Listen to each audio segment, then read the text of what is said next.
नमस्कार मंडळी, मराठी रेसिपीज डायरीमध्ये तुमचं स्वागत आहे. तर आज आपण बनवतोय रवा उत्तापा. एकदम सोपे आणि झटपट रेसिपी आपण बघून घेऊ. 2 ते 3 मिनिटाचा आपला व्हिडिओ राहणार आहे. एकदम इझी बनवतो आपण आणि जास्त सामान नाही लागत. याच्यासाठी तुम्ही सकाळी नाश्त्याला देऊ शकता. उपीट पोहे बनवून जर बोर झाला असेल तर ही रेसिपी तुम्ही ट्राय करू शकता. तर रवा उत्तापासाठी काय काय सामान लागतं ते आपण बघून घेऊ.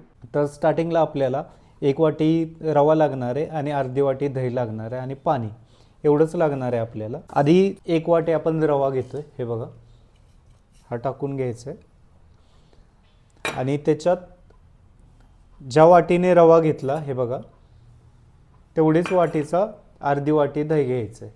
आता दही पण टाकून घ्यायचं याच्यात आणि हे चांगलं मिक्स करून घ्यायचं आहे. हे बघा मिक्स झाले बऱ्यापैकी. आता जेवढा रवा घेतलेला तेवढंच आपल्याला पाणी घ्यायचं आहे, 1 वाटी पाणी, आणि मिक्स करून घ्यायचं आहे. आता परत हे बघा, आता आपण चांगलं दही आणि रवा मिक्स करून घेतले पाण्यासोबत.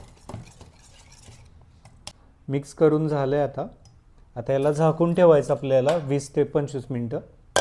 15 ते 20 मिनिट रवा भिजलाय. तुमच्यावर आहे, जर तुम्हाला लवकर बनवायचं असेल तर तुम्ही 10 मिनिटात पण बनवायला घेऊ शकता. आता इथे बघा मी कांदा, टोमॅटो आणि शिमला, स्वीट कॉर्न, थोड्या मिरच्या सगळं कापून मिक्स करून घेतले.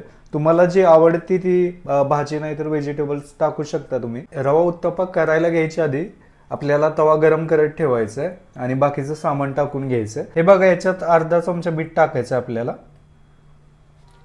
आणि चांगलं मिक्स करून घ्यायचं आहे. त्याच्यात आपल्याला अर्धा चमचा इनो टाकून घ्यायचं. आता मिक्स करून घ्यायचं.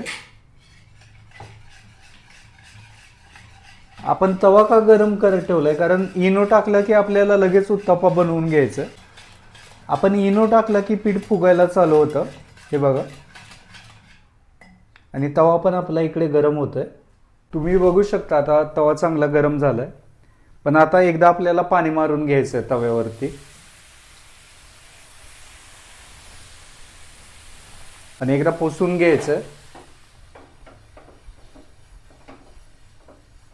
आणि गॅस फ्लेम आता कमी करायचे, मीडियम ठेवायचे. आता एक अशी वाटी घ्यायची म्हणजे आपल्याला पीठ एका वेळी टाकता येतं. आणि आता टाकून घेऊ आपण.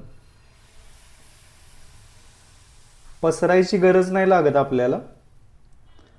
असं एकदा टाकून घेतलं की असं हलवायचं फक्त. हे बघा, आता तुम्ही बघू शकता एअर पॉकेट बनायला चालू होतात. मग आता आपण व्हेजिटेबल्स टाकून घेऊ याच्यावरती. हे बघा, आपण पिठात तर मीठ टाकलंय, आता व्हेजिटेबल्ससाठी थोडं मीठ टाकून घेऊया वरतून.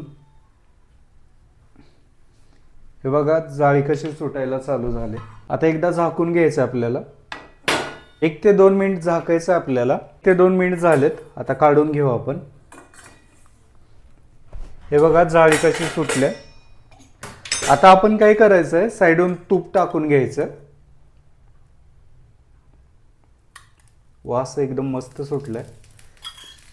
तूप आहे ना, ते सगळ्या खालून पसरून घ्यायचं आणि थोडं आपण वरतून पण टाकून घेऊ तूप.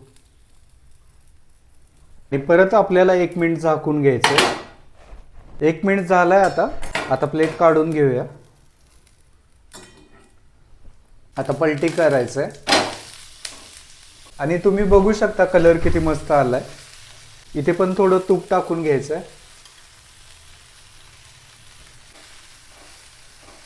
जर तुम्हाला व्हेजिटेबल्स टाकायचे नसतील तर तुम्ही एका साईडून फक्त भाजू शकता, पलटी करायची गरज नाहीये.